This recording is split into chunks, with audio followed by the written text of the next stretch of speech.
आज हमारी चर्चा का विषय में क्या है कि आपको क्या करना है, मैक्सिमम हाइट। अब प्रोजेक्टाइल है, क्या है, प्रोजेक्टाइल मोशन है, तो उसमें क्या होगा, चलो देख लेते हैं। ये हमारा प्रोजेक्टाइल है, कुछ ऐसा गया, इसको हम लोग क्या बोलते हैं, इसका रेंज बोलते हैं। ये हमारा क्या बताएगा, इसका हाइट। ये हमारा थीटा यू इनिशियल वेलोसिटी से छोड़ा गया इसको, ये कंपोनेंट बनेगा यू कॉस थीटा, इसी को हम लोग यू एक्स भी बोल सकते हैं। ये कंपोनेंट बनेगा यू साइन थीटा, इसी को हम लोग यू वाई भी बोल सकते हैं। इनिशियल वेलोसिटी की बात करें, इन वर्टिकल डायरेक्शन हम लिख सकते हैं इन वर्टिकल, हाँ बनाते जाना। इनिशियल वेलोसिटी हो गया U Y equals two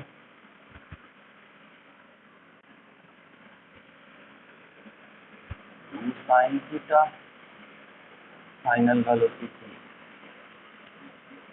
equals to 0, S equals to H और ए इक्वल्स टू लिख सकते हैं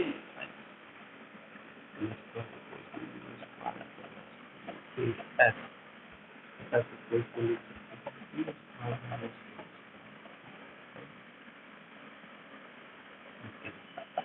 0 माइनस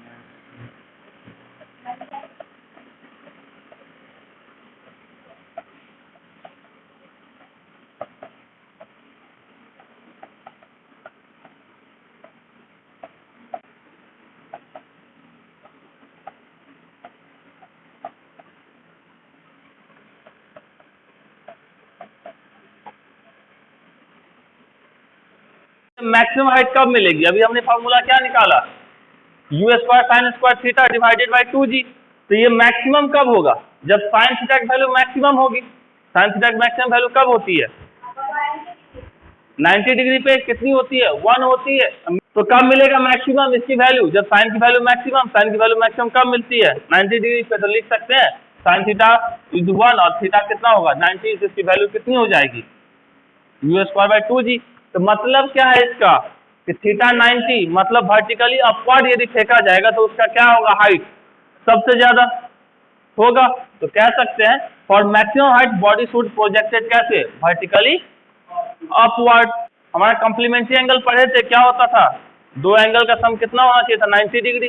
तो कॉम्प्लीमेंट्री एंगल के केस में यदि हम बात करें, एक हमारा थीटा और दूसरा एंगल क्या होगा 90 माइनस थीटा।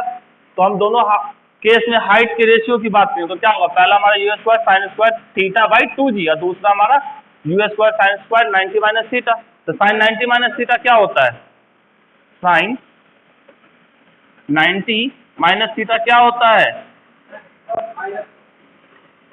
Cos theta. ठीक है, तो यदि इसका स्क्वायर रहेगा तो ये भी इसका स्क्वायर हो जाएगा। तो लिख सकते हैं sine square 90 minus theta equal to cos square theta. यहाँ से यू स्क्वायर साफ, 2g से 2g साफ, ऊपर से बचा साइन स्क्वायर थीटा, नीचे से बचा कॉस स्क्वायर थीटा। तो होगा क्या, ये रेशियो tan स्क्वायर थीटा। तो कह सकते हैं h1 by h2 equals to tan square theta. अब ये हमारा प्रोजेक्टाइल मोशन का केस है। यहाँ से एक बॉल को थ्रो किया गया, यहाँ पर दूसरा प्लेयर था, उसने कैच कर लिया। इसको टाइम कितना लगा, यहाँ से ये हमारा इसका रेंज है, इसको टाइम पीरियड कितना लगा, या टाइम ऑफ फ्लाइट कितना हुआ इसका, 2 सेकंड का। चलो अच्छी बात है। दूसरा कह रहा है तो maximum height attend by the ball above the point of projectile. इस पॉइंट से मैक्सिमम हाइट कितना अटेंड करेगा, यही इसका मैक्सिमम हाइट होगा ना। तो एच हमको बताना है, हमको टाइम पीरियड दिया हुआ है, टाइम ऑफ फ्लाइट दिया हुआ है। टाइम ऑफ फ्लाइट का फॉर्मूला क्या होता है, क्या होता है, 2u साइन थीटा बाई जी। कितना दिया है टी की वैल्यू 2 इज इक्वल टू क्या लिख सकते हैं, 2u साइन थीटा बाई जी। अब हमको 2 से 2 साफ हो गया, तो लिख सकते हैं u साइन थीटा बराबर जी, क्योंकि ना हमको u पता है ना g पता है, मतलब थीटा पता है, हमको सिर्फ क्या पता है, कुछ नहीं यहाँ पता है। अब हमको क्या, हाइट का फॉर्मूला क्या होता है, h equals to U square sine square theta by 2g, यही होता है ना। अब इसमें हमने इसको लिख सकते थे u साइन थीटा का स्क्वायर डिवाइडेड बाई 2g। इतना लिख सकते हैं ना। अब u साइन थीटा की जगह पे हम g लिख सकते हैं, तो यहाँ पे क्या हो जाएगा, जी स्क्वायर डिवाइडेड बाई 2g, तो g से स्क्वायर साफ, तो g बाई 2, g की वैल्यू कितनी 9.8। ठीक है, चलो यहाँ 10 दिया है क्या, नहीं दिया है, तो 10 मान ही लेते हैं, हटाओ 10/2 मतलब कितना हो गया 5 मीटर। तो हम लोग जानते हैं हाइट का फॉर्मूला क्या होता है, h equals to u sine theta का स्क्वायर डिवाइडेड बाई 2g, जानते हैं। अब इसकी बात करें तो यदि हम h1 की बात करेंगे तो हमारा क्या होगा, एक थीटा एक हमारा क्या है 90 माइनस थीटा, एक हमारा ये क्या 90 में फेंका गया, दूसरा 90 माइनस थीटा में फेंका गया, क्योंकि वर्टिकल साथ थीटा में फेंका जा रहा है, तो ये एंगल हमको लेना होता है ना 90 माइनस थीटा हॉरिजॉन्टल के साथ। तो इसको यदि और थोड़ा सा प्यार से देखेंगे तो इसको और हम क्या लिख सकते हैं, u साइन थीटा। एक टाइम पीरियड का फॉर्मूला क्या होता है, या बोल सकते हैं टाइम ऑफ फ्लाइट का फॉर्मूला क्या होता है 2u sine theta divided by g, ये होता है। अब इसको हम इसके टर्म में लिखना चाहे h के टर्म में तो कैसे लिख सकते हैं, इसमें वेरिएबल कौन है, g तो कांस्टेंट है, 2 भी कांस्टेंट है, वेरिएबल कौन है u साइन थीटा। तो इसको हम यदि इसके साथ लिखना चाहे तो हम इसको ऐसा लिख सकते हैं, h is directly proportional to t square, लिख सकते हैं, क्योंकि हमारा u साइन थीटा सिर्फ वेरिएबल इसमें भी है, इसमें भी u साइन थीटा है, यहाँ पे डायरेक्टली है, मतलब यहाँ कोई स्क्वायर नहीं है, यहाँ स्क्वायर है, इसके जब हम लिख सकते थे t स्क्वायर, लिख सकते हैं। अब यहाँ से हम लिखना चाहें h1 by h2 is equal to लिखा जा सकता है t1 बाई t2 का होल स्क्वायर, प्रोपोर्शनल है। t1 और t2 कितना है, दोनों का टाइम पीरियड सेम बोला है, both stay in our view for same time period, मतलब क्या हुआ उसका, वो दोनों हवा में जो रहेगा सेम टाइम पे रहेगा, मतलब यदि ये पहला वाला बंदा 10 मिनट तक रहता, दूसरा वाला भी बंदा कितने मिनट तक रहेगा, 10 मिनट ही रहेगा, मतलब दोनों का टाइम सेम, मतलब 1/1 का स्क्वायर, मतलब 1:1 का रेशियो। पहले यदि हम T1 निकालते हैं, T1 कितना होता है, फॉर्मूला हमारा क्या होता है T का 2u बाई g, तो T1 किसके लिए 90 डिग्री के लिए, तो T1 की वैल्यू कितनी होगी 2u डिवाइडेड बाई g, होगा या नहीं होगा। T2 कितना होगा 2u साइन, ये 90 पे है ना पहला जो प्रोजेक्ट किया गया, अब ये कितना बन जाएगा,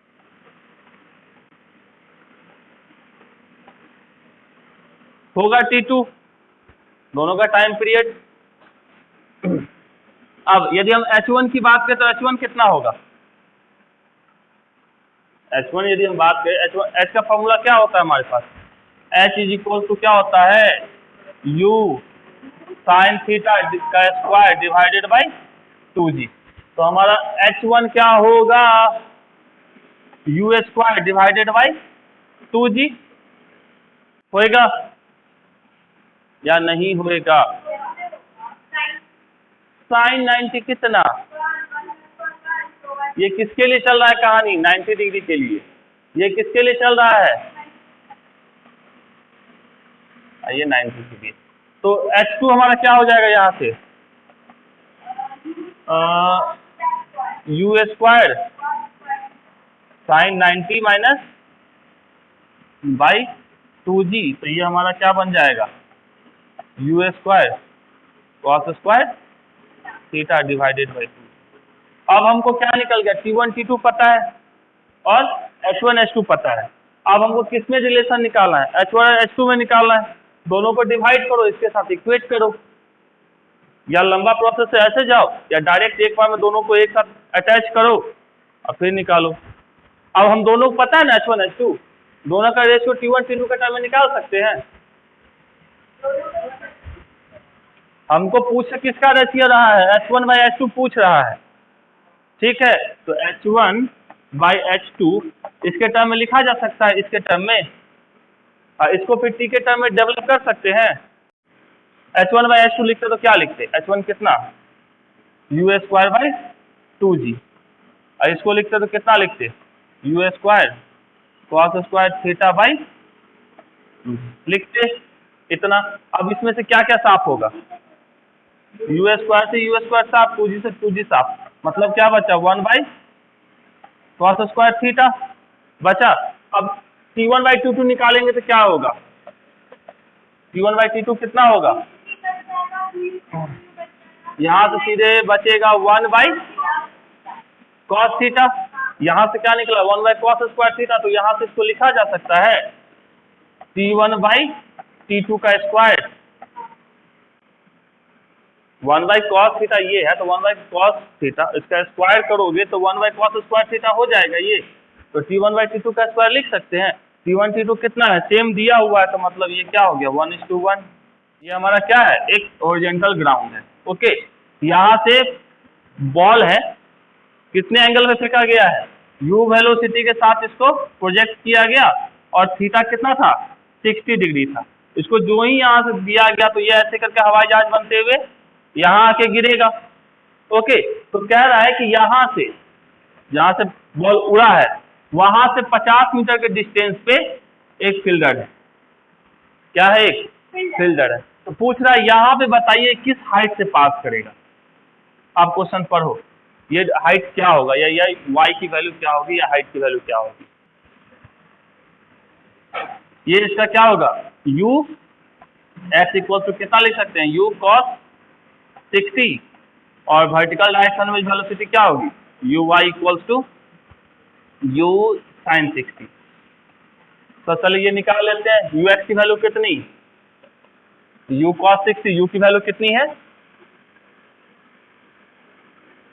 u की वैल्यू कितनी 25 मीटर पर सेकेंड, 25 इंटू cos 60 की वैल्यू कितनी 12.5 मीटर पर सेकेंड। uy की वैल्यू u sin 60, मतलब 25 इंटू कितना होता है sin 60 की, तो इसको बोल सकते हैं 12.5√3 मीटर पर सेकंड कह सकते हैं। अब इस बहादुर को यहां से यहां जाने में कुछ टाइम लगा होगा, क्या टाइम लगा हो, t टाइम मान लो लगा होगा। इस साइड की स्पीड किस स्पीड से जा रही है, इस तरफ u cos 60 से, डिस्टेंस हमको यहाँ से यहाँ का पता है कितना है 50 मीटर। यदि हमको डिस्टेंस पता है, ओके, स्पीड पता, तो टाइम निकाल सकते हैं। कैसे निकालेंगे टाइम, वेलोसिटी इक्वल टू क्या होता है, डिस्प्लेसमेंट बाय टाइम। तो टाइम इक्वल टू क्या लिख सकते हैं, डिस्प्लेसमेंट कितना है हमारा 50 मीटर, अब वेलोसिटी इस डायरेक्शन में क्या है u cos 60, ये हमारा 12.5, ये कितना हो जाएगा, होगा कितना, वैल्यू इसकी कितनी सेकंड होगी, ये 4 सेकंड हो गई ये। तो मतलब यहां से बहादुर को यहां तक जाने में कितना टाइम लगा, 4 सेकंड लगा। तो हमको टाइम पता चल गया, t इक्वल टू 4 सेकेंड। अब इसको क्या पता करना है भैया, कितने हाइट पे ये जाएगा, मतलब ऊपर की तरफ, तो ऊपर की तरफ वैल्यू यही हमको निकालना है ना, h की वैल्यू। यहाँ हमको क्या क्या पता है इस केस में, ऊपर जाने के केस में एक्सेलरेशन पता होता है -g, वेलोसिटी पता होता है ऊपर की तरफ जाने में, होता है या नहीं, 0, ऊपर जाने में वेलोसिटी 0 कैसे होगा। तो हमारी वेलोसिटी क्या होती है, uy इक्वल टू कितना निकाले हैं 12.5√3, ये निकाले हैं। हमको क्या निकालना है, डिस्टेंस निकालना है। कौन सा फॉर्मूला लगाएंगे, u हमको पता है, t पता है, a पता है, तो कौन सा फॉर्मूला से डिस्टेंस निकलेगा, s बराबर ut plus half at²। s की वैल्यू कितनी निकालनी है हमको, मतलब h निकालना है, u की वैल्यू कितनी है 12.5√3 इंटू टी की वैल्यू 4, चलो प्लस 1/2 जी की वैल्यू, ए की वैल्यू -g, और टी की वैल्यू कितनी है 4 का स्क्वायर। इसको सॉल्व कर सकते हैं, सॉल्व करेंगे तो इसकी वैल्यू मेरे हिसाब से आएगी 8.2 मीटर। तो हमको हाइट पूछ रहा था, हाइट निकल गया। कुछ सोचो, देखो इतना आसान क्वेश्चन है, कहोगे कि क्यों बता दिए। ये हमारा प्रोजेक्टाइल, ये मैक्सिमम हाइट हमारा, यहाँ देखो ये मैक्सिमम हाइट है। मैक्सिमम पे क्या रहती है इस पर वेलोसिटी, इस डायरेक्शन में u cos theta, vertical direction है, वेलोसिटी 0। इनिशियली वेलोसिटी कितनी थी, मान लिया u थी, होगा ना, u होगी। कह रहा है कि मैक्सिमम हाइट पे जो वेलोसिटी है वो इनिशियल क्या है, आप आधा है, मतलब u/2 इक्वल्स टू कितना, u cos थीटा। u से u साफ, cos theta is equal to कितना 1/2, तो थीटा इक्वल्स टू, अब इससे आसान क्या होगा,